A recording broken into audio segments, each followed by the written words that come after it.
Hey, coming up on your favorite podcast, it's me, it's Zach, it's Ryan, we're back. It's week 12, and there is so much going on in the world of COVID, in the world of good quarterback play, in the world of bad quarterback play, in the world of injuries, in the world of madness.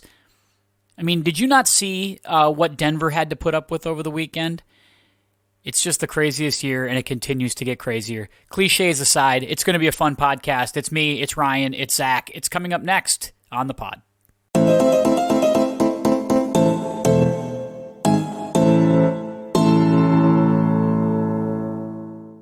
Hey, it's the Tim Anderson Podcast. I'm Tim. That's Ryan over there having himself a nice little glass of whiskey, a little snootful, if you will. And then, of course, my buddy Zach hanging out tonight, going with a low-calorie, low-taste beer. But it's working out great for both guys. That's fantastic. Gentlemen, how are you? Well, I'm good. I'd like to open up by saying that this is going to become the new tradition, the old podcast pour. What we're drinking tonight is a 15-year-old Dalwhinnie.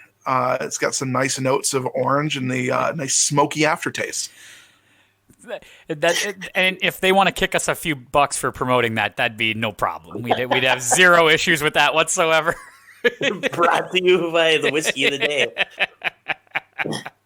Very nice. And Zach, again, always a pleasure to see you. You are in great spirits, it appears, this evening, and it must be the beer. That's the only thing I can think of. It's been a long day, and it's good to unwind a little bit. No question about it. Speaking of unwinding, it just wrapped up about 3 hours ago. The longest week in the history of professional football just finished with a Wednesday night game that you can't make it up. It had to finish before the tree lighting ceremony at Rockefeller Center because NBC said, hey, that gets us about 7 million viewers a year. You need to play this football game before the tree lighting ceremony. Just can't make it up where we're at in today's in where we're at in society. Yeah, I didn't even realize the tree lighting ceremony was a thing until we saw that. On television. I knew it was a thing, but I didn't know it was on TV. I didn't know it got 7 million viewers. What better way to kick off? Was it week 13? What better way to kick it off than a tree lighting ceremony? And what better way to? It ended week. That's the thing. What do we call it? That was the end of week 12. I think what we just saw tonight. And there is no Thursday night game, so technically, it's like week 12 and a half is where we are right now. The quality was about as good as one of those 1.5 type of Disney movies that you see go straight to DVD. That was a bad football game. Yeah, it was like The Nanny with Hulk Hogan. I don't know if you're familiar. Lion King 3.5. There's that. Jafar needs glasses. The straight to deep half movies. It's funny you bring up Lion King because one of my little guys is just obsessed with the music. Not the whole show, but we pop on YouTube and play the songs for him, and he loves it. Brilliant. Just can't wait to be king. That's the jam. Actually, Be Prepared is really the song of the movie. Let's not get carried away here. Well, let's talk about being prepared because that game today they weren't. Well, we're gonna get in. That game is the Steelers game just wrapped up. They did win. They go to 11-0. But if there ever was a win where you get out, you're happy to win, but it's not a great win. That had to be what that was, right? I mean, and I guess you got to have some of these, right? But it feels like the Steelers have about 5 of these that are just sort of ugly wins, but a win's a win. I mean, how do we view this, Zach? Big Ben did not sound enthused in his post-game interview. You would have thought they lost by 20 hearing him talk. So I think that there are some chinks in the armor there. You can have some questions about the schedule, and their schedule is not easy going forward. But I think we've got some good questions with them.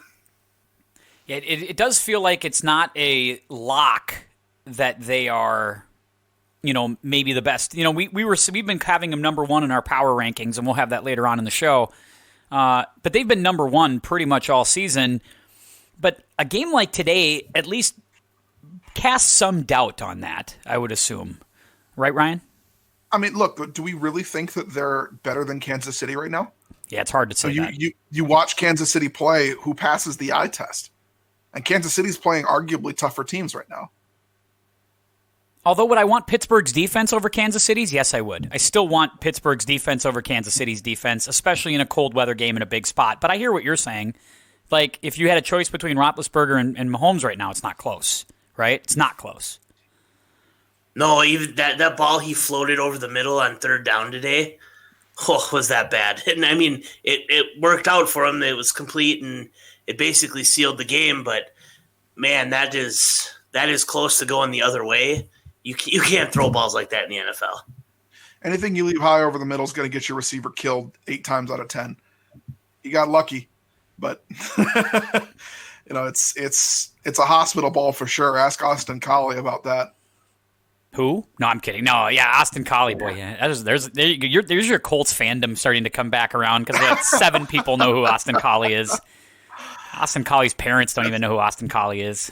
But ask Austin Collie. Ask Dallas Clark when Manning threw that skinny post to him up. Sounds like you're saying Peyton Manning's a bad quarterback. Are you saying Peyton Manning's a bad quarterback? Look, I don't think it's a bad quarterback move to float balls. I just think you weigh the risk of, do I care about this receiver getting hurt versus getting this first down in these 20 yards? I guess so. I mean, it was Austin Collie, so right. Who cares? Austin Collie's expendable. We've got a million Austin Collies. We'll go pick an Austin Collie out of the grocery line.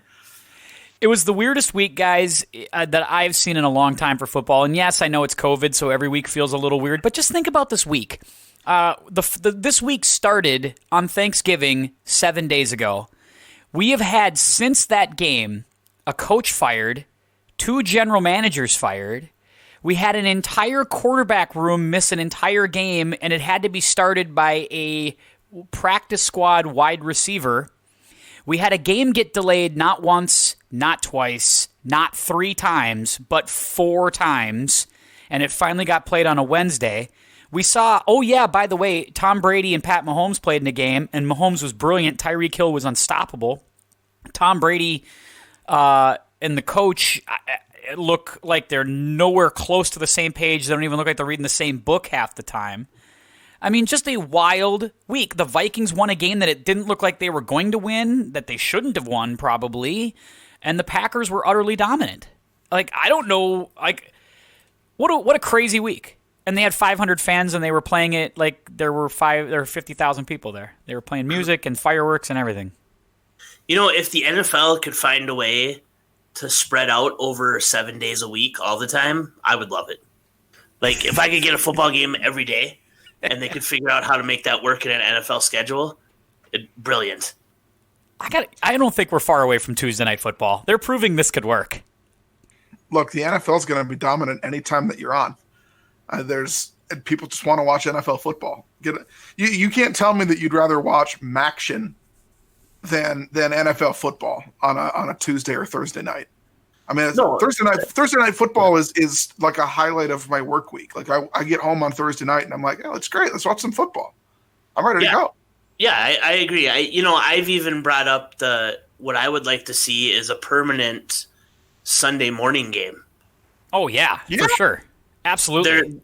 We should have 4 time slots on Sunday, and half the time it'll be a game that's being played in England, but the other half of the time you just tell some of those East Coast teams like, hey, you're going to host a 10 a.m. game. You might in the other games might get bumped back a little bit. How you slot those 4 in there, and you don't have to have 4 games in that time slot for television purposes. You just have 1. I would love it. Oh yeah, for sure. And I'd like it, too, if it was like a rotation where everybody had to play the Sunday morning game once, just like everybody's got to play a Thursday night game. Everybody's got to play a Sunday morning game for competitive balances. I'd be totally on board with that. I would, too. It'd be awesome. I think even most football fans, even if they lived here, like if they're in Minnesota and like, a 9 a.m. football game, they'd get up for that. Even if we were hosting it, like if it was at US Bank Stadium, I'm confident people would be up at 5 a.m. for that game. I think you worry about places like, specifically in my head, like Green Bay and Kansas City, where you have these big tailgating cultures. where you wonder if maybe they don't get out quite as early. But I think you'd be fine. You don't have to play. Everyone doesn't have to play a home game. No, in you that could. time slot. You concentrate. If you look at the map, over half the teams are in the Eastern time zone, I believe. Here we go. Here comes the owner of the team that hasn't played a home game in England yet. I don't. We never will. We never will. At least I hope not. That's a good point. We also had some pushback. I should bring this up before we move forward into our week discussion. We had a listener, hit me with some communication saying that we totally shortchanged Rondé Barber and we should be ashamed of ourselves. That Rondé Barber was a 3-time All-Pro, multi-time Pro Bowler. That he deserves way more credit than he gets. Had over 1,200 tackles in his career. The fact that I said Eric Allen was better than Rondé Barber, he thought was malpractice, and that I should defer to him on those things. But he's a good friend of mine, so I was okay with the commentary. But he thought he said we shortchanged Megatron and we shortchanged Rondé Barber. Your thoughts? I'd rather have Tiki Barber. Look, I didn't own a Rondé Barber jersey. I had a Tiki Barber jersey. Here's the thing, right? If you have 1,200 tackles over your career, more than likely as a corner, those are 1,200 catches that you've given up. So we're doubling down, is what we're saying. Are you saying you'd rather have Brutus the Barber than Rondé Barber? Is that possible? Look, I like guys who don't give up catches. That's all I'm saying. Well, there you go.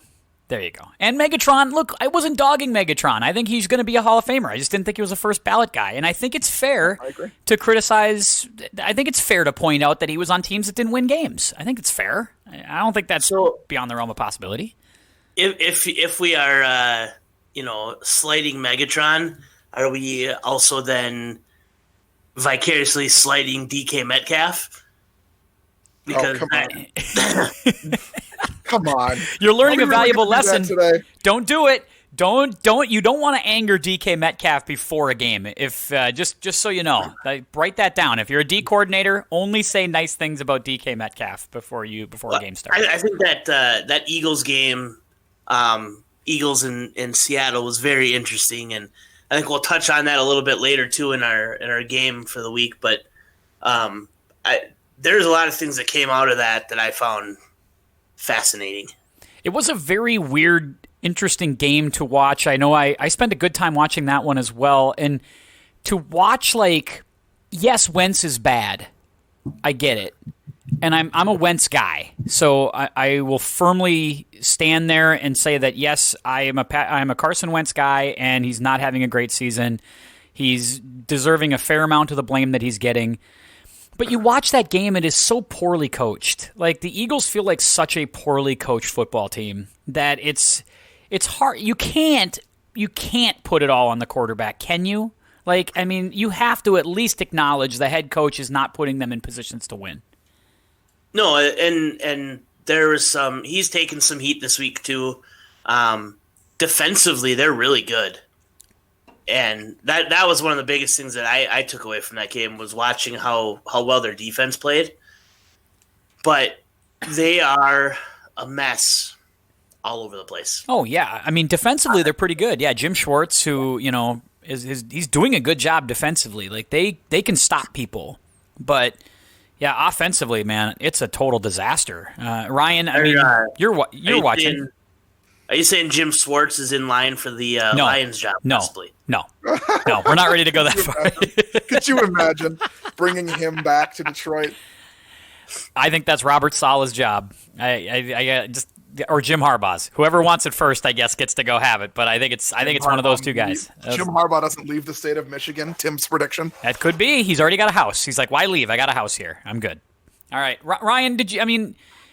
We'll get into Wentz here a little bit, but just your observations of what's going on there in Philly and what you saw there. Look, you look at the drop-off in quality, first off, of the offensive line. Their tackles are not the same guys that they were even 3 years ago. The interior of their line has completely fallen apart. They have absolutely no running game.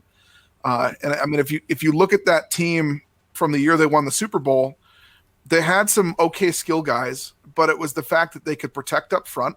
Carson Wentz had time, and then Nick Foles had time, and they could run this sort of play action gadget system where you can do anything when you've got a good offensive line. I guess is the point that I'm trying to make. I mean, if you've got a line that can hold itself, that can move the line of scrimmage forward on run plays and can hold where they're at on pass plays and maintain a clean pocket, there's not a play you can't run in the playbook. And right now, there's not a play they can run in the playbook. There's nothing that looks good for that Eagles offense right now. And I think that's largely attributable to the fact that they have zero protection up front. Jason Peters looks like a guy who's about 4 years past his playable age. And Lane Johnson is so banged up with injuries over the course of the last 2 years that you wonder if maybe he should be playing in a hospital ward rather than on the right side of the Eagles offense. Zach Ertz has been hurt this entire year. He's been nowhere to be found, and it's a contract year. Dallas Goedert is arguably the number one threat on that offense, and that's your tight end. When your tight end's the number one threat on your offense, you've got problems. Ask the mid-2000s San Diego Chargers about that. When Antonio Gates is the only one that you've got, when LaDainian Tomlinson gets hurt and after he retires, they had nobody for a long time, and they were terrible. Yeah. Well, I think, too, you bring up, like, they've had some skill position issues for a while, right? They haven't had a running back in ages, right? Like LaShawn McCoy, last one, right, in his prime. And right, I mean, would they have Jay Ajayi for a little while and Westbrook a little bit, but nobody there that scares you. No, and Romo brought this up. I was listening to him talk with Bill Simmons about, like, he was talking about it more from Lamar Jackson's perspective, but I think it applies here to Carson Wentz. Like, you lose key cogs of your offensive line, and like you're familiar with 3 seconds to sit in the pocket maybe, and that's what you've grown accustomed to is 3.5 seconds. And then you lose a couple of pieces. Well, there's a half second. Then the other defenses, kind of get accustomed to what you do. There's a half second, and that's enough to cause problems. And he thinks that's Lamar Jackson's challenge this year. But I think that same argument could be made for Carson Wentz as well, right? I think Carson Wentz, and I don't know, Zach's got a different opinion about Carson Wentz, but I think Carson Wentz is a guy who really needs a change of scenery. He's a guy who needs a little bit more in front of him. He needs a little bit more time. I think what you're looking at right now is a guy who's just beat up. He's gun shy. He's got the happy feet. He's seeing ghosts constantly because he's constantly getting hit. Nobody's holding onto the ball. Nobody's catching the ball. The routes that are getting run aren't getting open. When he's throwing them, they're prayer balls over the middle or over the top, trying to make a play. But that's the problems that are happening in Philly. The picks that he's throwing, the incompletions that he's throwing, are characteristic of a guy who's trying to do too much. It's characteristic of a guy who doesn't have enough help around him, and he knows it. And that's the biggest problem, is that he knows that he doesn't have help around him. And I don't think he's a great fit for the system. No. If Philly called up Chicago at the end of the year and said, Wentz for Foles, who says no? I think if Philly makes the call, Chicago can't say no. Like, if it's straight up with no picks attached to it because they can't afford to give up any more picks. But Look, if we're prognosticating on this, I think the best fit for him right now is Jacksonville. Jacksonville's going to have one of the top 2 quarterbacks in the draft. They're not. I would going But you could trade for him, take on his contract because you've got the cap space, and you could get Jamar Chase and shore up your wide receiver core. Suddenly you've got DJ Chark and Jamar Chase, a decent offensive line, a good running back. You've got a solid offense. You don't know what you're going to do there, though, yet. They just fired the GM. The coach is going to get broomed up out of there in about 3-4 weeks. And so now you're going to get a new GM, new coach, new everything in about a month. I mean, they could have a completely different philosophy heading down there. I don't know. You can't pass on Fields or Lawrence to get Wentz. That's a hard sell to the fan base, I think, too. Yeah, if you're Jacksonville, yeah. I know we're just speculating on this, but there's no way Philly can trade him. If they trade him, the cap hit is just massive next year. It's like $50 million in dead money. So not going to happen. Yeah, it's the same thing we said with Cousins. We talked about this with the Vikings earlier this year, but you kind of look like at Philadelphia like a team that just needs to blow up. Like you need to start moving pieces. You need to start getting rid of guys. Frankly, I think Jason Peters needs to retire, bite the bullet, and get out of there. He's too old. He's not playing well. He's slow. He's hurt. He's just not the guy he was. He's got a huge cap hit. He needs to get out. You look at a guy like Lane Johnson who has multiple PED suspensions, a guy who also has his own injury issues. He's got a big cap hit. He should probably step aside. It might not just be Carson Wentz, but there's a lot of guys in that team that are holding big money that aren't playing to the level that they were playing a few years ago. It became Eagles talk here, but I think they're the most compelling team in the league because there's no reason that they should be losing that division because they're the only team that has their starting quarterback. And I get it, they've lost everybody else, no receivers and all that stuff, but they really should be winning this division, and it's just kind of weird to watch them sort of disintegrate like this. It's just that's why I think what makes them such an interesting story to watch. All right, we'll keep an eye on that. Now we should move into our fun game of the week here. It's a new one, and Zach has this is Zach's brainchild, so we're going to let Zach pound a beer here, and then he's going to start assuming some characters, and this is going to be very exciting for us. All right, so the basis of this game comes from, my daughter having sleepovers and playing Would You Rather. So we're going to play Would I Rather. And so I'm going to tell you who I am in the situation, and you guys are going to pick one or the other. There's no hedging. So you've got to commit. You can't pick a third option, all right? So we are like the assistants to this person, and we have to make the call here for you, help you make it. Yep. Got All it. right, so we'll start out here. I'm a young hotshot offensive coordinator, so think I am, I'm LaFleur, I am McVay, I am Shanahan. McVay and I had a cup of coffee together one time, so everyone wants to hire me. All right. Would I rather be the next head coach of the Detroit Lions or the Chicago Bears? Ryan, where do you want to go? Do you want to go first? No, you go ahead. I got to think about this one. All right, here's the thing. I think you need to be the head coach of the Detroit Lions, and here's why. Number one, no expectations on the front end. You're going to be given time to blow it up and rebuild because they understand that when Patricia took this over, he's completely destroyed it. The GM's completely destroyed it. They know it's starting from zero. So you're going to get that. You're going to get a half-decent draft pick. You still have Matt Stafford for right now, in theory. I would rather have Stafford than anything in Chicago, and if you just have a serviceable quarterback, you can be successful fairly quickly. I like Kenny Golladay. I like DeAndre Swift. I still think I like the fact that I play indoors in an offensive league so that I know that I can get my conditions of coaching the team will not change throughout the calendar year. I do think that is a problem in Chicago. I think that it's unpredictable. And because it's unpredictable and the field's notoriously slow, if you're a run-and-gun offensive coordinator, I think it just never seems to play to that advantage for that kind of coach. But I think it would play well for you to go play indoors in Detroit. And if you win 11 games in Detroit, say you win the division in Detroit, you know how they built a freaking statue for Nick Foles in Philadelphia and Doug Peterson doesn't have to buy a beer in that town ever again? That's you in Detroit, man. That's you. You can have that. That's your future. I say you go to Detroit. Ryan? I want to agree with Tim, but for sake of argument, I'm going to go with Chicago on this. I think that Chicago has a better overall situation than Detroit does. They've got a better defense. I think they've got a better offensive line.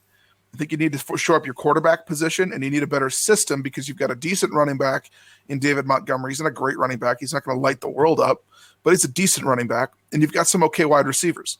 I think if you can shore up your quarterback position in Chicago, I think you've got a team that can contend for an NFC title. We saw that a few years ago. That the team is largely the same. There's not a whole lot different about the team, and this is a team that made it to the playoffs and looked like a team that was going to be a contender to go to the Super Bowl a few years ago. So I think that the talent's still there. You've got more draft picks this year. I think you've got a deeper draft this year at positions of need. And I think that if I'm remembering right, I believe the cap position's a little bit better in Chicago than it is in Detroit right now. And you don't have to deal with having Matt Stafford, at the end of his career. You have kind of a blank slate where you're at right now. So I'd go with Chicago for those reasons. Yeah, I think the Chicago one is interesting that with the defense they have there. Could you see Jameis being the quarterback there next year? You could. I think you could. I hope so. and they take maybe one more run at it. I don't know. The other thing, Tim, you said if you win 11 games, they'll build a statue of you in Detroit. Jim Caldwell went 11-5, 7-9, 9-7, 9-7, and they fired him. Yeah, that was a crime. So, that's criminal, and I think they're instantly regretting that. That's why I'm saying it may have happened to Caldwell. It won't happen to you. I promise you. Now that that's happened, and they see that the grass isn't greener on the other side, it's your statue. All right, I'll take it under consideration. Let's go on to the next one. All right, I am the New York Giants. Would I rather win the NFC East at 6-10 and roll the dice in the playoffs? Or would I rather be 5-11 and have a top 10 pick? I think if you're not taking the top 10 pick on that, you're absolutely insane. Elaborate, Ryan. I think, look at that Giants team right now and tell me that they're a team that's ready to do anything in the postseason. You go 6-10, sure. You get a home playoff game. Great. That's awesome. First of all, you're getting a home playoff game for a team that's garbage and a team that's going to lose in the first round. I don't care what the 2010 or 2010 Seahawks and the 2014 Panthers did when they had losing records and won. They were 7-9. But if you go 6-10 and you win that division, first of all, I don't think you're getting to 6-10.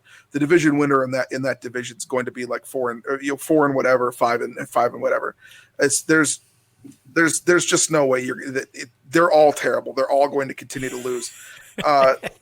So I just think they're bad. Either way, I think that you have to take the top 10 pick. You take the top 10 pick because you look at the talent in this draft and you say, this is a draft where you get really good. I think if you're a Giants team that needs weapons for a young quarterback, I think you're a Giants team that looks around and says, we need some offensive line help. And I look at the left tackle out of Alabama, Alex Leatherwood, and I think that's a guy that could anchor my offensive line for the next 15 years. I look at a guy like Jamar Chase, and I think if Jamar Chase falls, it's a guy who could be a superstar wide receiver in the league for the next 5-6 years. These are bets you take when you're a bad team. Why in the world would you want to win this division and pull yourself out, not just out of the top 10, but out of the top 18, top 20 in these picks when you desperately need the pick? You desperately need it. Your team is awful. It's awful. And it's not just because you lost Saquon Barkley. Saquon Barkley is a huge part of that offense, but you lose Saquon Barkley, and the team didn't really change all that much. He really wasn't doing much. They could stack 10 in the box and know that Daniel Jones isn't going to beat them. Daniel Jones doesn't have anything around him. Who's their best receiver? Sterling Shepard? He was hurt for 4 games this year. There's nothing on that team right now other than Daniel Jones, Saquon Barkley, and Evan Ingram, and a defense that is mild at best. Anyway, that's my pick. There's an old quote from a coach from New York as well here, so stay with me on this one, Mr. Mara. You play to win the game. You're not going to quote a Jets coach about winning. You play to win the game. All right, so there's no play-in for top 10 draft picks. There's not one team in the world that says, you know what, we're content to suck and take a top 10 pick. No. If you have a chance to win the division, you win it. If you have a chance to go to the playoffs, you go. Why? Because a rising tide lifts all boats. If I have the opportunity to see Daniel Jones go to a playoff game and see if he can win it, I want to see it. If I can see my coach, Joe Judge, who I think is getting a lot out of this team, I'll give him some credit. I think he's doing some really good things. If you can get him in a playoff game and all of a sudden Joe Judge wins a playoff game at 6-10, a home game, which, by the way, not out of the realm of possibility, you look around and you go, we got some optimism here. We've got some good things going, which is why you don't see teams tank in the NFL, because it's about winning the game. If you can get some positive momentum heading into the offseason, all of a sudden free agent wide receivers go, the Giants look like an up-and-coming team, and I wouldn't mind playing for Daniel Jones. That's an option for me. I kind of like it. I think I might do that. I understand where you're coming from with this, but I just need to point out, they have 5 games left. 4 of them are going to be losses. But that's not what we said. We said they're going to end up at 6-10. And they have 4 wins right now. Okay. And they can win one of those games. It's not even a guarantee. I understand, too, that the quarterback's hurt. I understand that. But I'm playing the hypothetical that the quarterback can return and they can do enough to win a couple of games and get to 6-10. Here, and I think Tim brought up some interesting points. And there's a reason why I picked the Giants. I could have picked really any of those teams in the East. But I think you have a young head coach who could use the playoff experience. You have a young quarterback who could use the playoff experience.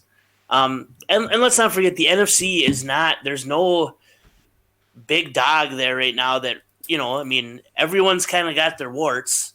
So I don't know. I just think it would be interesting to see, because I also don't know if there's a huge difference between 10 and 20 in the draft, depending on what your needs are.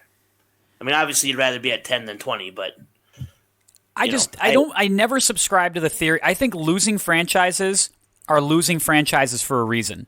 If you have a loser's mentality of, if we can stay in the top 10 and get another high draft pick, that makes us better.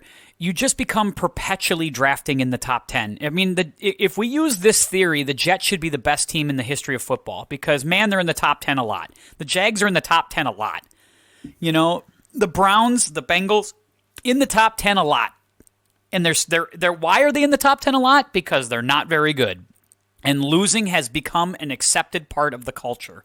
And if you're the Giants, who've already had 3 or 4 years now in a row of the top 10 picks, right? That's why they took Jones. It's why they have Barkley. It's why they've taken all these guys. At some point, you either are accepting this mediocrity, or the young men in the village are going to stand up and want to be accounted for. And that's where we're at with the Giants. I want to see them go to the playoffs, and I want to see them get this done. I am sticking by my prediction from last week that Washington wins that division. God, all right, you got me again, Ryan. All right, I'll take it under consideration, but let's move on to the next one. I am the Pittsburgh Steelers. Would I rather go 16-0 and have the pressure of the perfect season on us in the playoffs, or would I rather be 15-1, considering that the one loss comes against the Redskins, the Washington professional football team? It means, the Washington football team. We've all done it. Okay, but because if they lose to Washington, they're still the 1 seed in the AFC. Here's what I'll go first on this one. I think because I'm a Patriots guy and I know what it's like to go 16-0 and have that pressure, I'm gonna say you're gonna want to lose a game. I think I think you can do it without tanking. You just play your backups and you let that happen where you need to have it happen, right? Especially if you can lock up the number 1 seed. If you know you can have it, then I would go ahead and concede that loss to Washington. I would, because I think it does. It takes a little bit of that pressure off of you, right? It just does. I think New England isn't going to ever admit to that, but I guarantee you the 16-0 thing took a lot out of them. I mean, the will they or won't they, the pressure that came with that, and the fact that you started to take everybody's best shot. It started to become, well, if you don't win the Super Bowl, it is a failure. And every team that lined up to play against you, including the Giants in the Super Bowl, sat there and went, dude, we are going to be the team that breaks these guys, and we are going to give them a little something extra. They're going to get our best shot. If you're Pittsburgh and you're 15-1, yeah, you're still going to get every team's, reasonably good shot, but I think there is there's not a shine, a bloom on 15-1 as there is on 16-0.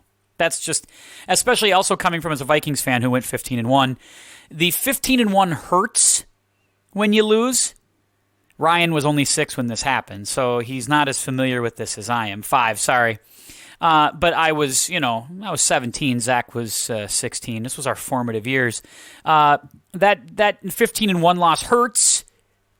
Would have hurt a lot worse if we were 16-0. Ryan? I think you go for the 16-0. And I think you go for the 16-0 for the simple reason that it only comes around once every maybe 10, 15 years in the NFL that you have a chance to do this, any team. one team every 10, 15 years feels like there's a year that they can do this. And I remember, I'm trying to remember the year, but there was a Colts team that had a chance to do this. They went 15-1 because they rested their starters. They came out rusty and they went 1 and done in the playoffs. They had Austin Collie on their team. Didn't the Colts rest and lose like 2 games at the end of the year, 1 year too, and go like 14-2? Yeah, they did do that. I think that might be the year that I'm thinking of. Okay, where they were 14-0 and they rested their starters. That was a Jim Caldwell team. I think it might have been the 2009 team that ended up. No, that was the team that lost to the Saints in the Super Bowl. Either way, there was a Colts team that did it, and I remember just being upset at the idea that they would do that. That you don't go after the chance for history.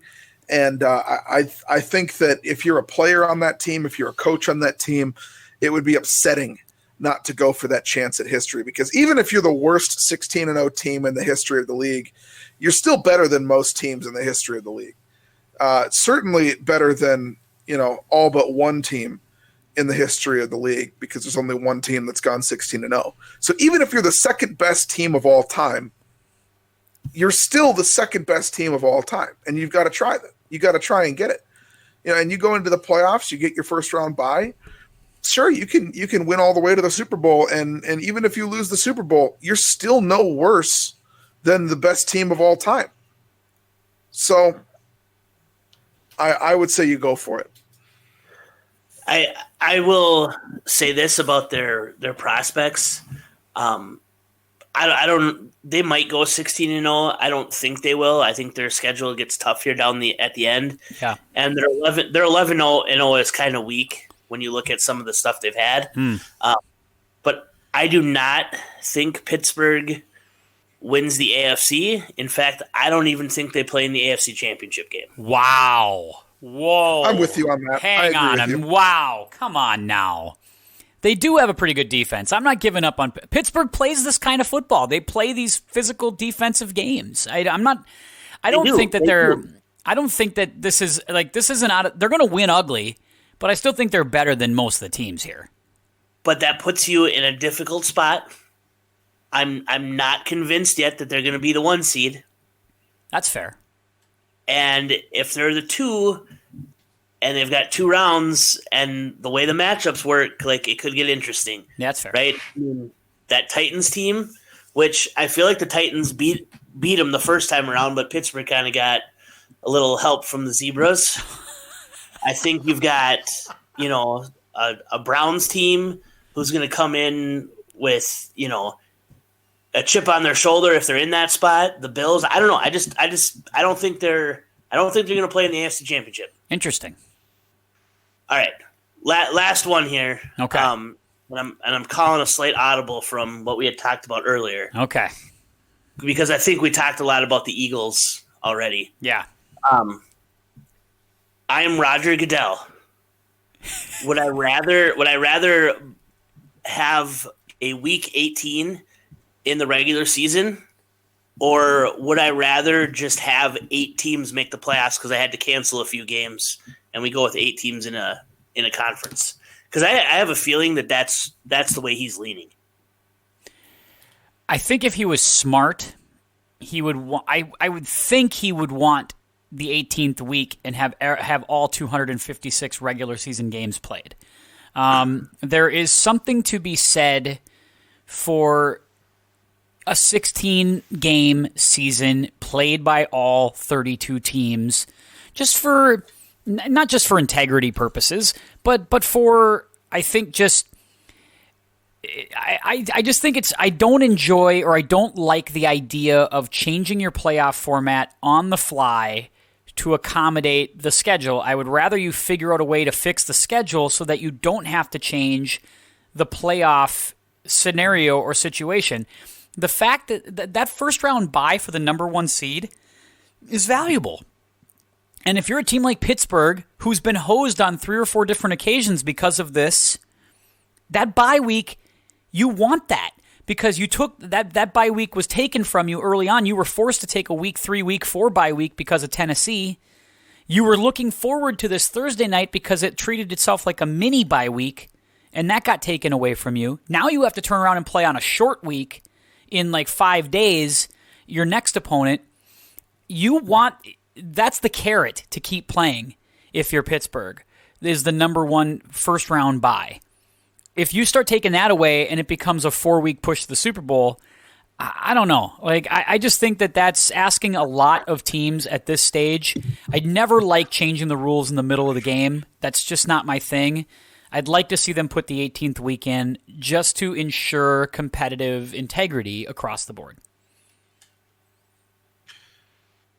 I think that you go with the week 18. I think that that's the best way to go. For the competitive advantage, like Tim was saying, but also just because you can't have teams that are planning rest weeks, planning guys that are taking time off for injuries, who's coming back when, with the wild card of potentially guys getting in at the end of the year. You know, you have guys that could come back from IR for the playoffs that, you know, now they might decide to come back a little earlier and risk it and potentially, you know, risk their career for something that may or may not actually happen. So first of all, I think you have to have a plan laid out soon. You have to announce it soon as far as what you're going to do. You can't just have this idea that well, we might add a team to the postseason, we might add a week 18. But I think you have to announce something quickly because teams are planning for this. You know, I'm amazed that we didn't have it already. I agree with you. Right? And that's what made me think about this is that maybe they've just thought all along, like, we're not going to go down this road. And the other thing, right, if you add another 2 playoff games, that's another, you know, check that's coming in.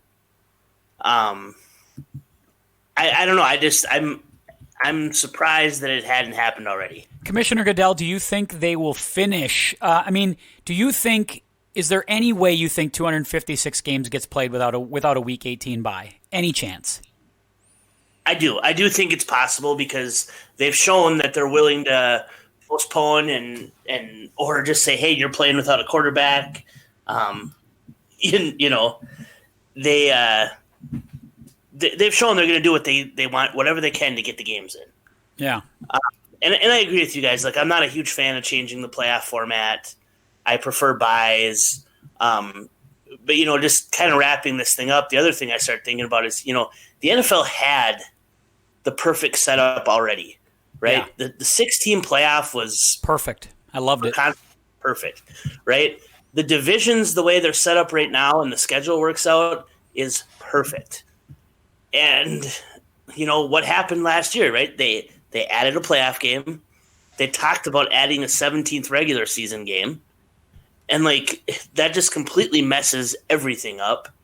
And, you know, I've even heard floated that they would talk about expansion of 2 teams or a team or however to do it, which would really mess things up. But part of that is coming from the, you know, with the current situation and the lack of money coming in, an expansion fee is money that the owners can pocket and they don't have to share with the players. Yeah, but that would be wrong. 34 teams is just that's way too many, and it's not right. That would not fly. You know, I've heard it floated in baseball. We've heard it floated in basketball. But baseball and basketball have 30 teams, right? I don't think they have 32. So 32 feels like the max number. I don't think you can go higher than 32. I wouldn't think so either, but I wouldn't have thought you could go higher than 6 teams in the playoffs, and here we are. So. Hey, I enjoyed that one. That's a great little game called Would I Rather, I guess. Thank you for Commissioner Goodell, and you were a lot of different guys there. That was great. I enjoyed that. That was a nice time now for our favorite game, one of our favorite games here at the pod called Take Your Pick. How did we do last week, Zach? Did you see that at all? I didn't look back to see how bad we were, but I don't think we were very good. It was a bad week if you were betting on favorites or betting, you know, tempting lines, because it felt like I was trying to say like I guess gamblers in general took a bath last week. It was not a good week for them against the spread. Well, I think that didn't it work out that Ryan and I picked the same on everything? Yes, and you picked the opposite of us for all of them. I think that's how it worked. Yeah. Yeah, and so that I thought was quite interesting. I know Ryan and I won the first game on the Thanksgiving game that we picked. Yeah. And I'm trying to look back here, and I don't even remember what other games that we picked. With that was such a long week. God, yeah, it was a long week. We'll have to listen back at the pod later on and do that. And in fact, somebody else could do it too. By the way, if you're listening to the pod on Spotify, Apple Podcast, Podbean, wherever else you find the podcast, thank you for doing that, by the way. Make sure that you like us, follow us, rate us 5 stars on Apple Podcasts so that we can continue to promote out. I would appreciate that. Listenership for our Hall of Fame pod has really gone up nicely. It was really cool to see that. Our listenership, our folks in Arkansas, Virginia, California that are listening to our pod fairly consistently. We want to thank you guys, along with obviously the folks here in Minnesota who jam on our podcast often. So thank you for that. But listen in and shoot us a line. You can tweet at me, Mr. Tim Anderson, and let me know where we did on our picks. We'll go back, listen to that, and we'll pick it out. Tim, I found it. Ryan and I took Washington plus 2.5 over Dallas, so that's a win. Yep, you got that one. We took Kansas City, giving the 3.5 to Tampa. Yep. And we took Tennessee. You guys did 3-0 then. So we went 3-0. Yeah. I might have gone 0-3 then. Yep, so that means that I would have a 1-game lead on Ryan and a 4-game lead on you. Yeah, it's a real disaster. It's going great. In my this is why we need a sports book in Minnesota. Do you understand, Minnesota, how much money I could be giving you for roads and bridges and theaters and schools? Come on, people. Or for a stadium that the city doesn't want to pay for now. Yeah, come on. Let's go. Anyway, this week's power rankings, this week's picks, we tried to find some interesting games with some interesting money lines. First one out, Ryan, I'll start with you. Cleveland and Tennessee. Tennessee is giving 5.5 to the 8-3 Cleveland Browns, playing very well under Kevin Stefanski.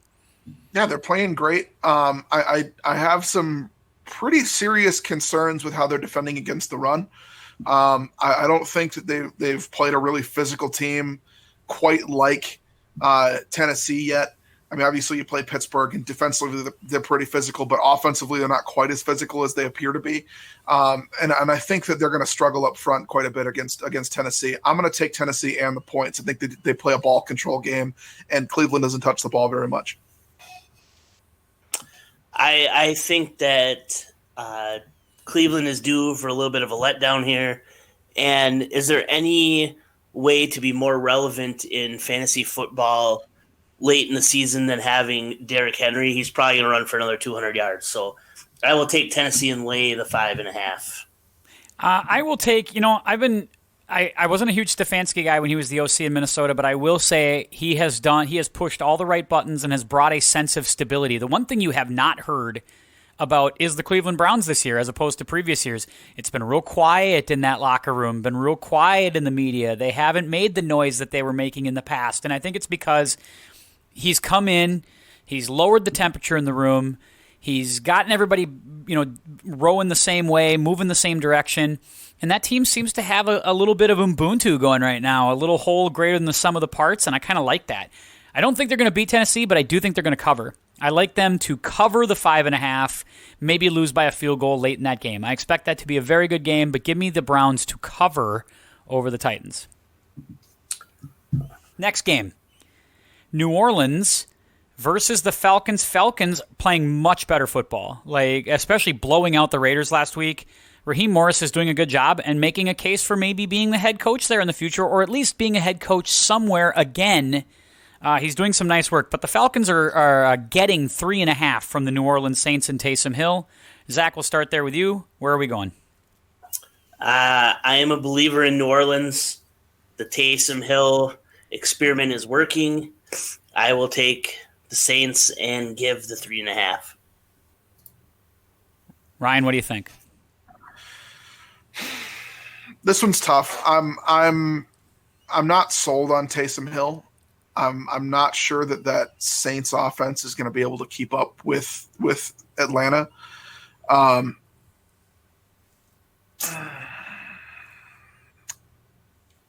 going to take Atlanta. To win or to cover, or both? To win. To win. Atlanta to win. Very interesting move. I I give a lot of credit to Raheem Morris. I think he's done a really nice. I wasn't a big Raheem Morris guy coming in, but I think they've done a really nice job. He's done a great job. He's got that thing at least sort of back on track. It gives you a reason for optimism. But I'm with you, Zach. Not that I'm the biggest Taysom Hill guy in the world, but I'm a big Sean Payton guy. And it seems like Sean Payton's doing what he needs to do week to week to win. Last week Taysom Hill threw for under 100 yards, but he understood that he didn't need to do that to beat Denver in the wing T offense that they were running, that he could run the ball with Latavius Murray, and he could move Taysom Hill around and run him a little bit, and they could get out of there in 2 hours and 40 minutes. It was the fastest football game in the history of the NFL.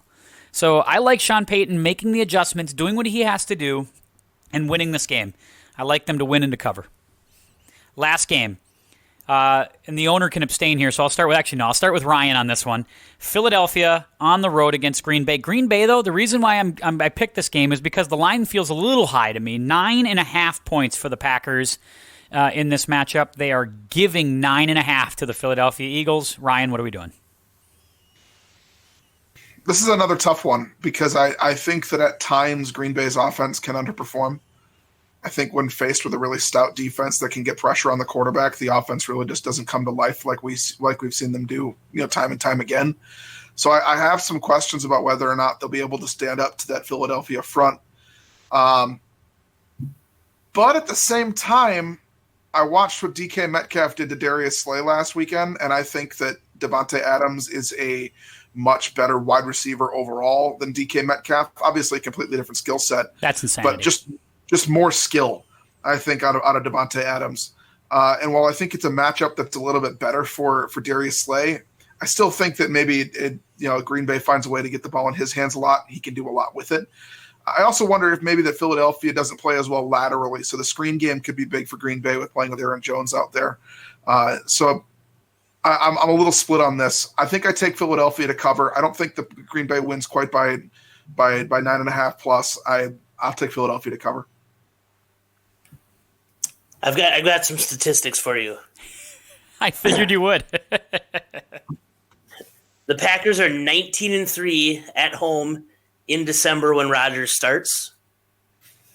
They were 5-0 in December last year. And we should take a moment also to mention happy birthday to Mr. Aaron Rodgers and Aaron Jones, who both have birthdays today. But I think the Packers are playing well offensively.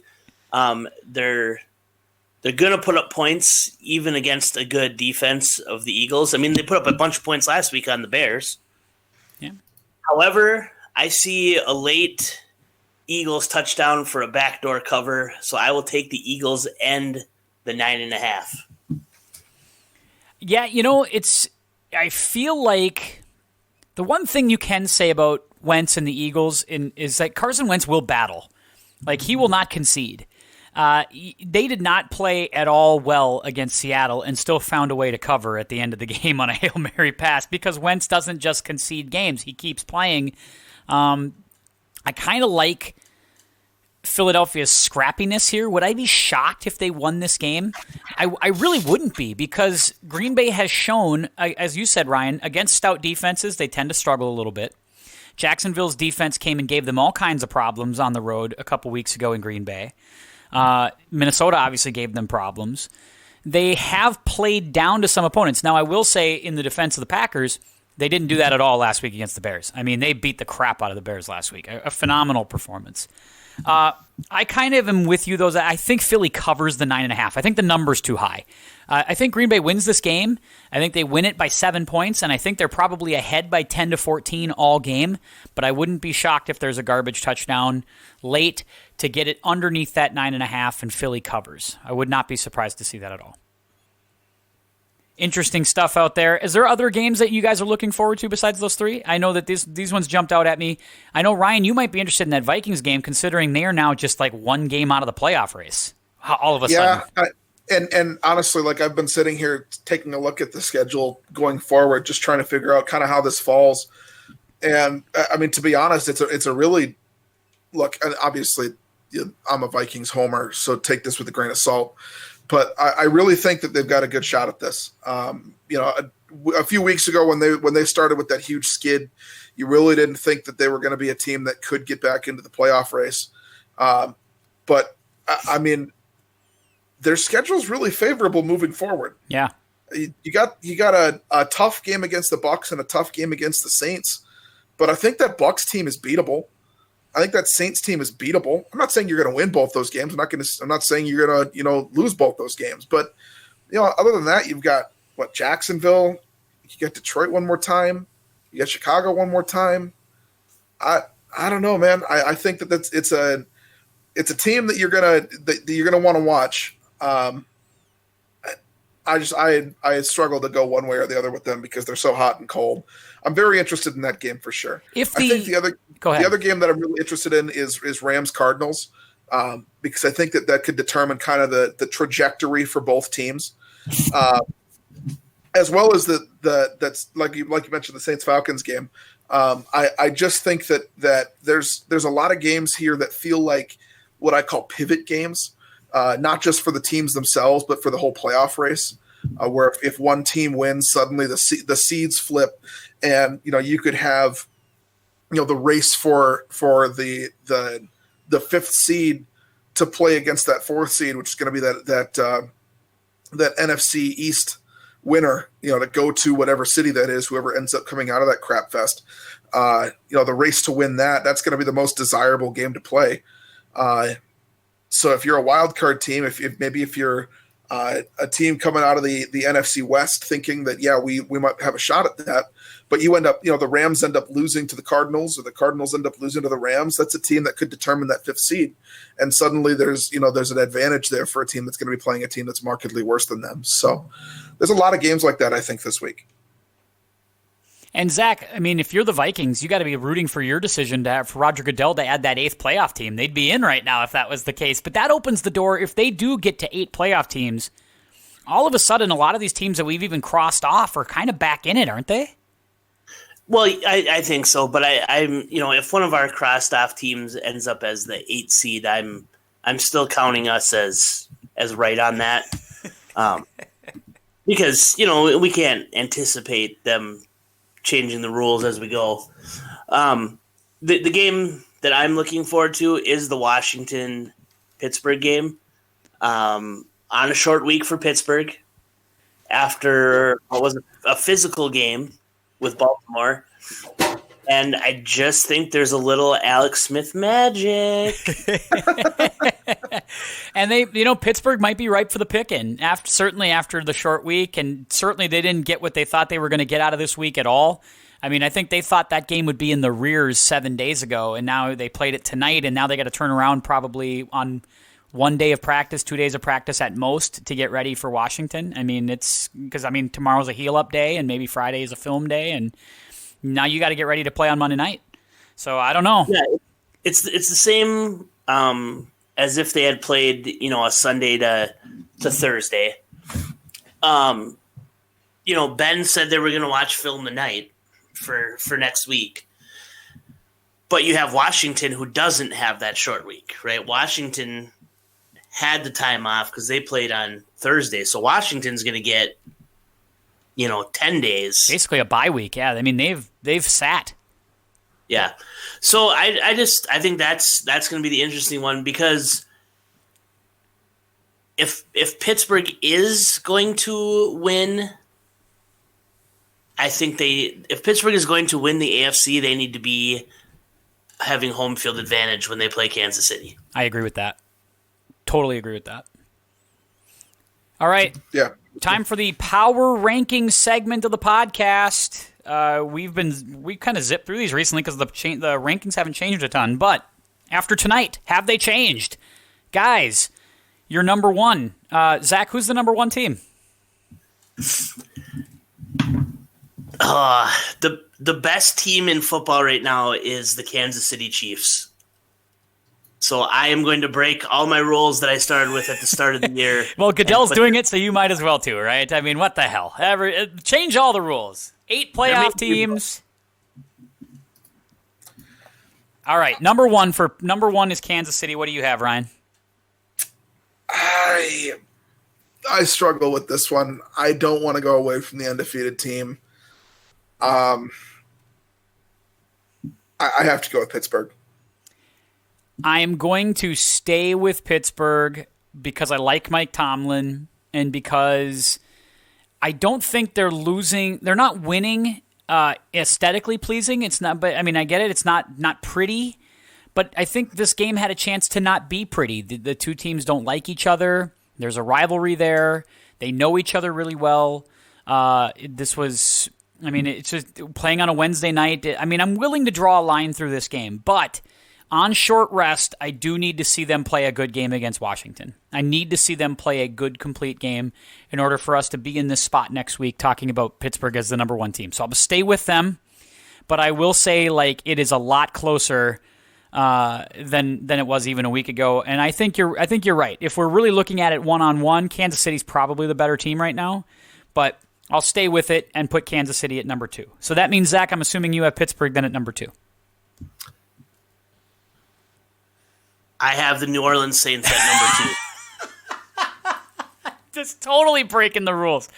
Now, all of a sudden, the undefeated team falls down the rankings. New Orleans is number 2. Ryan, I'm assuming you're Kansas City at number 2. I have to go with Kansas City at number 2. I am Kansas City at number 2 as well. I'm thoroughly impressed with Mahomes. He's must-see TV. Every time he's on TV, I'm going to watch. I don't care what is happening that day. I don't even care if there's a family relative getting married, anything like that. If Mahomes is on TV, I'm watching. He's that good. Number 3, I'll just say it is New Orleans for me. Zach, I'm assuming Pittsburgh's number 3 for you. I'm going to go with the Green Bay Packers offensively, they looked great last week against the dominant defense. Defensively, they're doing, they answered some questions last week. And I just, I'll get to my thoughts on the Steelers when I get to them, but they've fallen. So I'm going to have the New Orleans Saints number 3. Ryan? My number 3 is going to be also the Green Bay Packers. I think that the Packers are – honestly, I have a hard time picking a team that's better than them in the NFC right now. I know the Saints have a better record, but I think that the Packers – if you put the Packers and the Saints head-to-head, in my opinion, I think the Packers win that game 8 times out of 10 right now, and I'll take the Packers over New Orleans. Wow. This thing's really moving in a different direction. I'll say number 4, I have Green Bay at number 4. I think Green Bay has moved up the rankings. I was impressed with their performance against Chicago. Rodgers and Adams look great. Aaron Jones looks great. Matt LaFleur can coach. He's a very good coach. He's top 5, top 6 coach in the league right now, in my opinion. They're very, very good. I'm still concerned a little about the defense, but I like what they're doing. I think they're on a great trajectory here to finish off the season. They're number 4 for me. Zach, are the Pittsburgh Steelers the number 4 team in your ranking? The number 4 team in my ranking is the Tennessee Titans.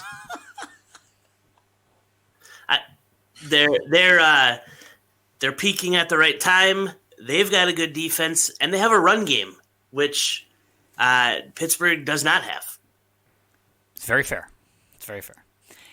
Tennessee is playing very well. Tennessee, though, has some really bad losses on that resume right now. I can't get past those. Ryan, where are you going? My number 4 team for me is the Seattle Seahawks. That's my number 5 team, is the Seattle Seahawks. I think the Seahawks are continuing to do what they need to do. DK Metcalf looks unstoppable.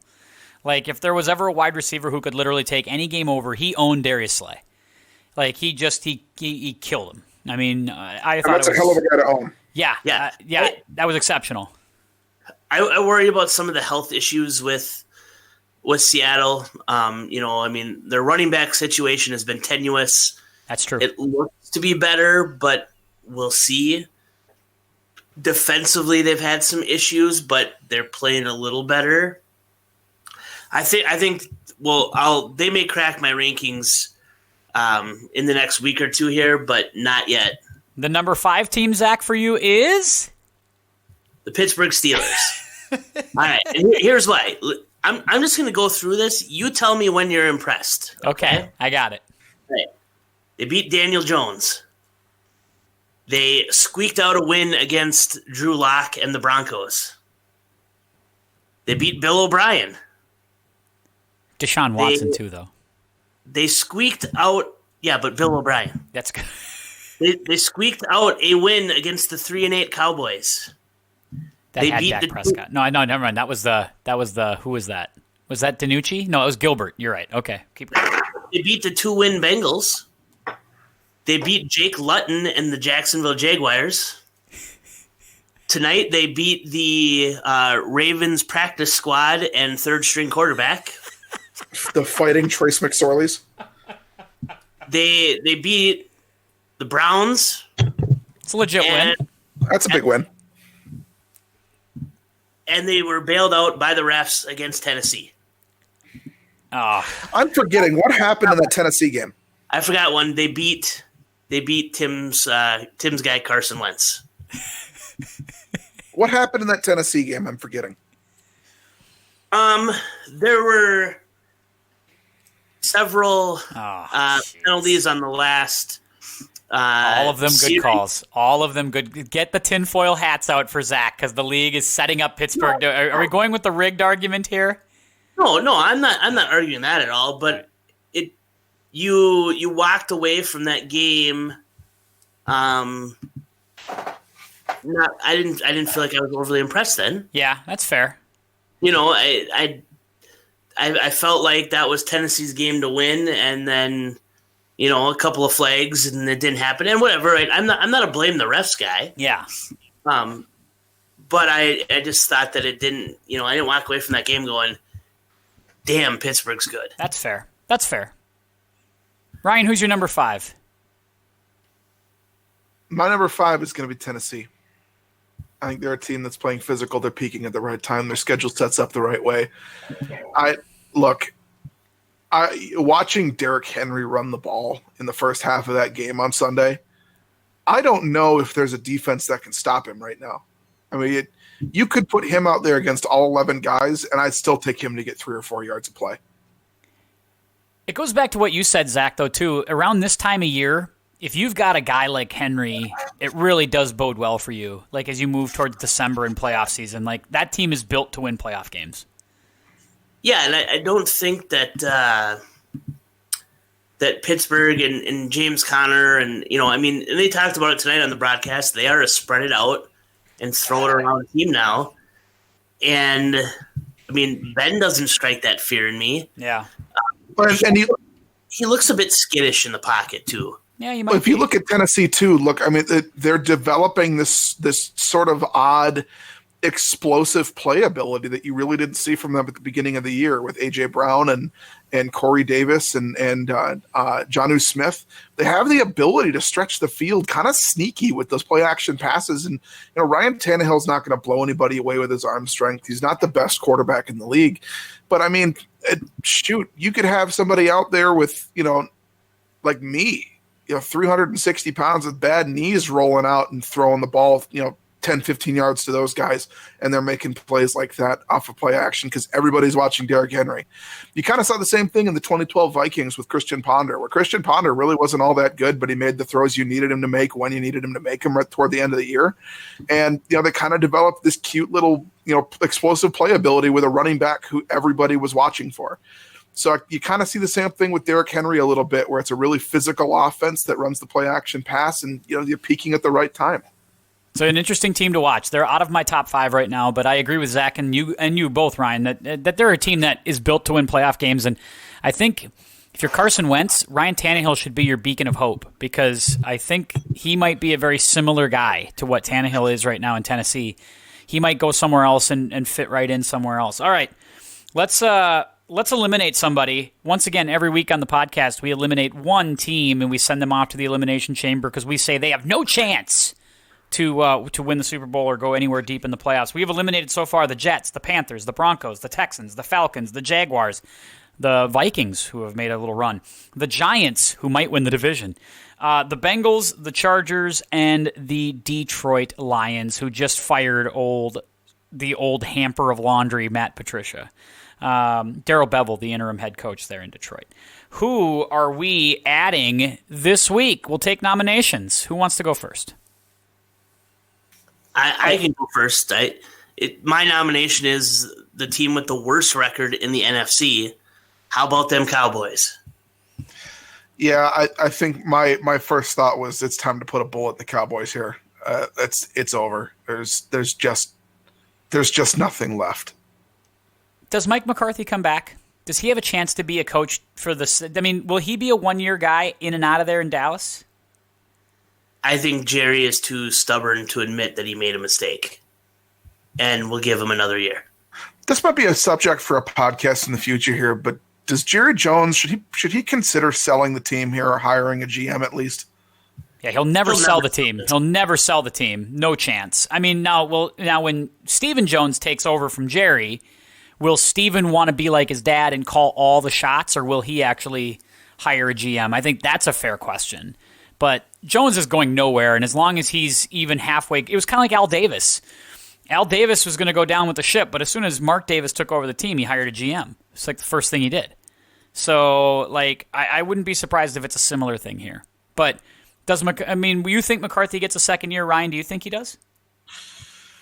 I think you're kind of forced to have a second year with all the injuries you've had. There's kind of a built-in excuse, unfortunately, for Dallas, because I think Mike McCarthy is just he's a middle-of-the-road coach who doesn't know really how to change his game in a way that's effective.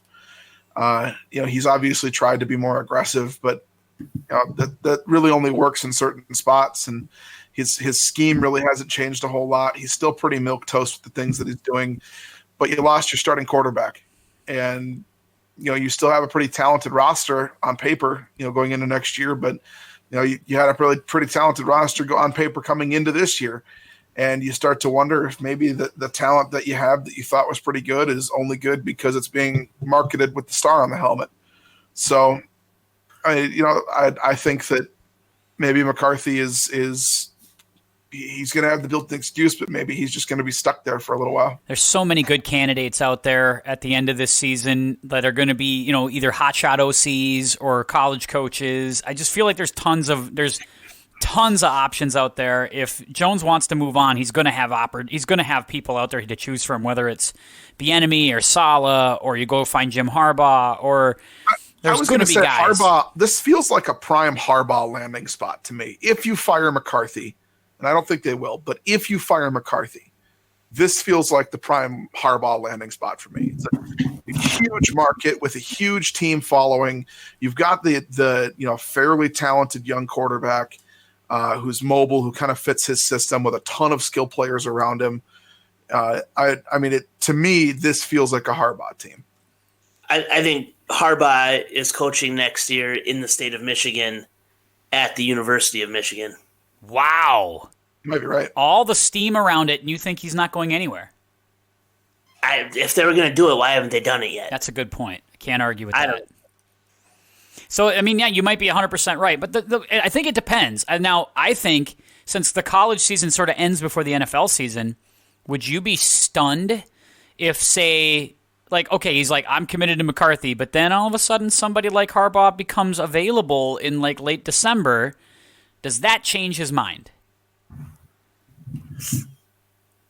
I don't think so. I think that I still go to it. I think he's just too stubborn. You might be right. He's going to be too stubborn. He, like Ryan said, you've got the excuse with the quarterback. Some of the stuff that's been baffling with him is his in-game decisions. The 4th and 1. The punt thing, that was so weird. Yeah, and they obviously saw something on film that made them think that would work, but my God, the situation was a terrible situation for it. Oh, God. Right? Reckless. That was a close game. It was a 1-score game. Yeah. And all of a sudden it's a 3-score game 10 seconds later. The reckless decisions from Peterson and McCarthy in that division it boggles my mind how they can make some of the calls that they make. It's been coaching malpractice to watch. It's been really, really disastrous. So I'm with all of you. We agree this week. Dallas, you are in the chamber. Congratulations. I don't know if it's congratulations or not, but they're in it. They are in it. Now, after Dallas, it starts next week. We're going to start eliminating some half-decent teams. Starting next week, I think we're getting to that stage where, 500 teams and whatnot could be teams that are out of there. So should be fun to watch here. I'll tell you, next week my eyes are firmly affixed on the Chicago Bears. Could very well be. New England as well. Yeah. You lose a 6th in a row, I think we got to start talking about you potentially being out. No doubt about it. Absolutely. Gentlemen, it's been a pleasure as always. Welcome to the month of December. Hopefully good news to come on the way here in the next month or so on the world front. And we'll be back here again next week to talk about football and keep the mood light here on the podcast. Once again, thanks for listening everywhere on Podbean, on Apple Podcast, on Spotify, wherever you get the podcast. I want to thank you for listening and continue to listen, continue to support, and we'll continue to keep supplying you the content. So for Ryan, for Zach, I'm Tim saying keep your head up, and we will see you next time.